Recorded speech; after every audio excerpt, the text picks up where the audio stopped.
오늘 성경 말씀은 열왕기하 5장 1절에서 14절입니다. 오늘 본문은 지금부터 약 2900년 전 북이스라엘에서 벌어졌던 이야기입니다. 당시 이스라엘은 남북으로 분단되어 있었고 북이스라엘에는 유명한 선지자 두 사람이 활동하였습니다. 한 사람은 엘리야이고 다른 한 사람은 엘리사입니다. 이 둘은 사제지간입니다. 엘리야가 불수레를 타고 승천한 후 엘리사가 그 뒤를 이었습니다. 당시 북이스라엘은 아람과 경계를 맞대고 있었습니다. 그 두 나라는 서로 싸우기도 하고 또 어떤 때는 평화롭게 지내기도 하였습니다. 그런대로 괜찮게 지내던 시절에 오늘 본문의 사건이 벌어졌습니다. 아람에는 나아만이라 이름하는 유명한 장군이 있었습니다. 그에 대해서 오늘 본문은 이렇게 묘사합니다. 1절 아람 왕의 군대 장관 나아만은 그의 주인 앞에서 크고 존귀한 자니 이는 여호와께서 전에 그에게 아람을 구원하게 하셨습니다. 나아만은 아람이 큰 위기에 빠졌을 때 용맹을 떨친 장군이었습니다. 그는 아람 왕 아래서 요즘식으로 국방부 장관이 되었습니다. 그런데 그는 나병 환자였습니다. 한센병이라고 불리는 이 나병은 지금도 천형으로 불릴 정도로 고치기 힘든 난치병입니다. 그 병에 걸린 사람은 지금도 그렇지만 격리되었습니다. 나아만 장군이 완전히 격리되지 않은 것을 보면 그의 병이 나병이라기보다는 악성 피부병에 가까워 보입니다. 고대인들은 그것을 구분하지 못해서 뭉뚱그려 나병이라고 불렀습니다. 나아만의 집에는 이스라엘에서 잡혀온 어린 소녀가 함께 살고 있었습니다. 이 소녀는 아람과 이스라엘이 전쟁을 벌일 때 아람에 의해서 포로가 되어 나아만 장군의 집에 와서 집안일을 돌보고 있었습니다. 당시 전쟁은 그런 식이었습니다. 전쟁에서 지면 당장 사람이 죽고 도시가 파괴될 뿐만 아니라 많은 재물을 강탈당하고 사람마저 포로로 잡혀갔습니다. 이 이스라엘 소녀는 나아만 아내의 수종을 들었습니다. 그 소녀는 여주인에게 자기의 고국인 북이스라엘의 사마리아에 있는 선지자에게 가면 나아만 장군의 병을 고칠 수 있을 것이라고 하였습니다. 일개의 여종의 신분으로 집주인에게 이런 말을 꺼내는 것은 결코 쉽지 않은 일이었습니다. 포로로 잡혀온 소녀의 말을 집주인이 귀담아 듣지도 않을 뿐더러 오히려 더 기분 나빠했을 것입니다. 반대로 이 소녀가 이런 말을 할 수 있었다는 것은 여주인과 허물이 없었다는 것을 의미하기도 합니다. 어쨌든 나아만은 이스라엘 소녀의 말을 듣고 왕에게 가서 사마리아에 다녀올 수 있도록 허락해달라고 요청하였습니다. 당연히 왕이 거절할 리가 없었습니다. 나아만은 국가를 구한 장군이었기에 나아만의 병이 낫기만 한다면 나라의 반이라도 떼어주고 싶었을 것입니다. 왕은 이스라엘 왕에게 보내는 친서를 나아만의 손에 들려보냈습니다. 친서에는 이런 내용이 적혀 있었습니다. 내가 내 신하 나아만을 당신에게 보내오니 이 글이 당신에게 이르거든 당신은 그의 나병을 고쳐주소서. 이 친서를 받아든 이스라엘 왕은 옷을 찢었습니다. 왜냐하면 고칠 수 없는 나병을 고쳐달라는 아람 왕의 요구는 아람이 이스라엘을 공격하기 위해 트집을 잡는 것이라고 생각했기 때문입니다. 왕이 괴로워한다는 소식을 전해 들은 엘리사는 왕에게 나아만 장군을 자기에게 보내라고 하였습니다. 그래서 나아만은 엘리사의 집에 도착하였습니다. 이때의 장면을 성경에는 자세히 언급하고 있지 않지만 우리는 어느 정도 상상해 볼 수 있습니다.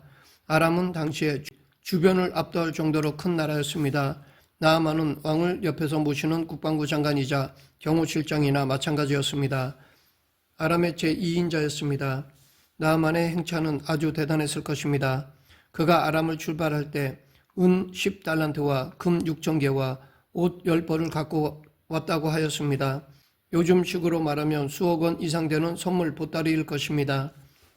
수행원들의 숫자도 적지 않았을 것입니다. 그런 그가 지금 엘리사의 집 앞에 당도한 것이었습니다. 아마 그 동네 사람들이 구경 나와 인산인해를 이루었을 것입니다. 그 정도였기에 마땅히 엘리사가 뛰어나와 나아만을 맞이해야만 했습니다.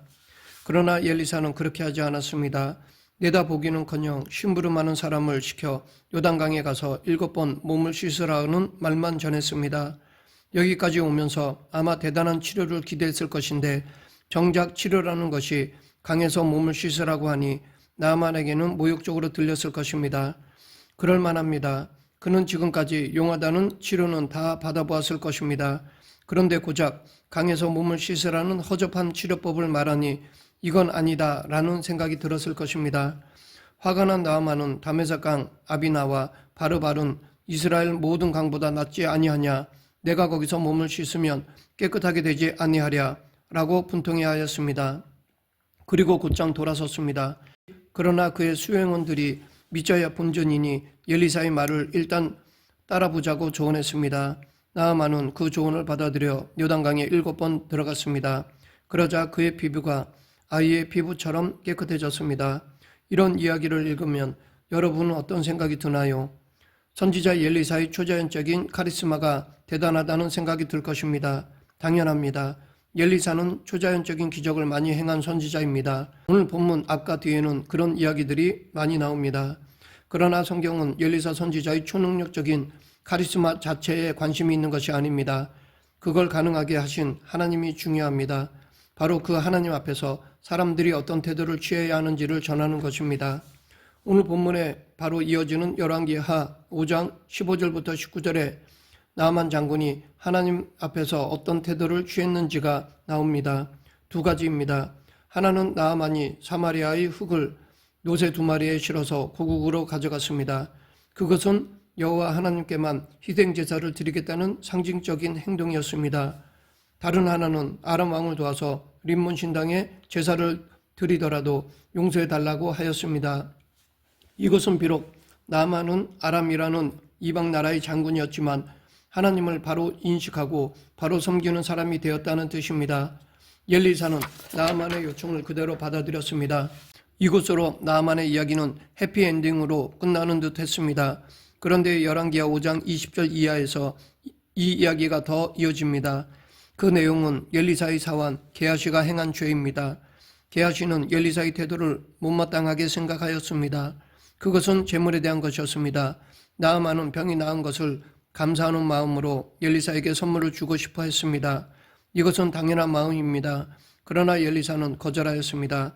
나아만이 다시 강력하게 권했지만 엘리사는 다시 거절하였습니다. 나아만은 어쩔 수 없이 그냥 고국으로 돌아갈 수밖에 없었습니다. 이런 상황을 옆에서 보고 있던 게하시는 엘리사 몰래 나아만을 뒤쫓아가서 엘리사의 심부름이라 하면서 은과 옷을 달라고 하였습니다. 나아만은 아무 보답도 못한 것이 마음에 걸렸던 터라 게하시가 요구하는 것보다 더 많이 주었습니다. 게하시는 그것을 집에 감추고 아무 일이 없었다는 듯이 엘리사 앞에 섰습니다. 그러자 엘리사가 게하시에게 어디 갔다 오느냐라고 물었습니다. 게하시는 아무 데도 가지 않았다라고 대답하였습니다. 하지만 엘리사는 모든 사실을 알고 있었습니다. 한 사람이 수레에서 내려 너를 맞이할 때에 내 마음이 함께 가지 아니하였느냐. 이 말을 들은 순간 게하시의 심정이 어땠을까요? 그는 엘리사와 오랫동안 함께 생활한 사람입니다. 엘리사가 어떤 능력이 있는지도 잘 알고 있었습니다. 엘리사가 알면 어쩌나 하고 마음 한편이 불안했었겠지만 그래도 이번만큼은 엘리사도 모를 것이라고 생각했을 것입니다. 그러나 발각되었습니다. 아마도 게하시는 하늘이 무너지는 것 같았을 것입니다. 엘리사는 게하시에게 나아만의 나병이 내게 들어 내 자손에게 미쳐 영원토록 이르리라 라고 하였습니다. 게하시는 부끄러움으로 얼굴도 들지 못하고 엘리사 앞에서 물러나왔습니다. 그러자 곧 나병에 걸렸습니다. 그럼 왜 이런 일이 일어난 것일까요? 게하시가 평소에도 엘리사를 이렇게 속이곤 했을까요? 몇 가지 추정이 가능합니다. 게하시가 원래 물질적인 욕심이 많았는지도 모릅니다. 이것은 게하시만이 아니라 정도의 차이가 있을 뿐이지 사람은 누구나 물질에 욕심을 냅니다. 견물생심, 즉 욕심이라고까지는 하지 않아도 그런 유혹을 늘 받습니다. 아니면 게하시에게 갑자기 큰 돈을 쓸 일이 생긴 것인지도 모릅니다. 엘리사의 사환 수행비서로 활동하다 보니 게하시에게는 재정적인 여유가 없었을 것입니다. 또는 엘리사가 돈에 대해서 너무 청렴하니까 이렇게 몰래 비자금으로 숨겨두었다가 위급할 때 엘리사를 위해 돈을 쓰려고 했는지도 모릅니다. 또 하나의 추정은 이방인에 대한 적대감입니다. 나아만에게 이런 돈이라도 받아내는 것이 이방인에 대한 유대인의 정당한 권리라고 생각했을 수도 있습니다. 그리고 평소에는 엘리사에게 도움을 받은 사람에게서 일정한 액수의 기부금을 받아서 엘리사 선지학교의 운영기금으로 사용했을지도 모릅니다. 이번에는 돈이 많은 나아만의 병을 고쳤으니까 기부금을 좀 더 두둑하게 받을 수 있을 것이라고 기대했을 수도 있었을 것입니다. 사실 따지고 보면 게하시가 도둑질을 한 것은 아닙니다. 가난한 사람의 것을 약탈한 것도 아닙니다. 어쩌면 당연히 받아야 할 것을 받은 것입니다. 나아만도 보답의 기회를 얻게 되어서 기뻤을 것입니다. 그런데도 게하시는 엘리사에게 크게 꾸지람을 듣고 나병에 걸리고 말았습니다. 무엇이 실체적인 진실인지를 지금 우리는 정확하게 알지 못합니다. 하지만 이런 일련의 이야기를 통해서 성경이 무엇을 말하려고 했는지를 아는 것이 중요합니다. 이 이야기에는 세 인물이 나옵니다. 엘리사, 나아만, 게하시입니다. 엘리사는 하나님의 사람이었습니다. 나아만은 이방 사람이었지만 나병이 나았고 게하시는 하나님의 백성이었지만 오히려 나병에 걸렸습니다. 평생 우상을 섬기면서 살았던 나아만과 평생 엘리사 곁에서 하나님을 잘 믿고 섬기던 게하시의 운명이 역전되고 말았습니다. 이 이야기를 통해 성경은 항상 믿음으로 깨어 있어야 함을 가르쳐주고 있습니다. 엘리사가 게하시를 책망하면서 한 말을 보면 지금이 어찌 은을 받으며 옷을 받으며 갈람원이나 포도원이나 양이나 소나 남종이나 여종을 받을 때이냐. 게하시의 잘못은 때를 분별하지 못했다는 것입니다. 지금은 영적으로 깨어 있어야 할 때라는 것입니다. 모든 것을 물질적인 손익 계산으로만 생각하는 세상의 논리에 취해 있을 때가 아니라는 것입니다. 이것을 분별하지 못하는 사람은 영적 나병에 걸릴 수밖에 없습니다.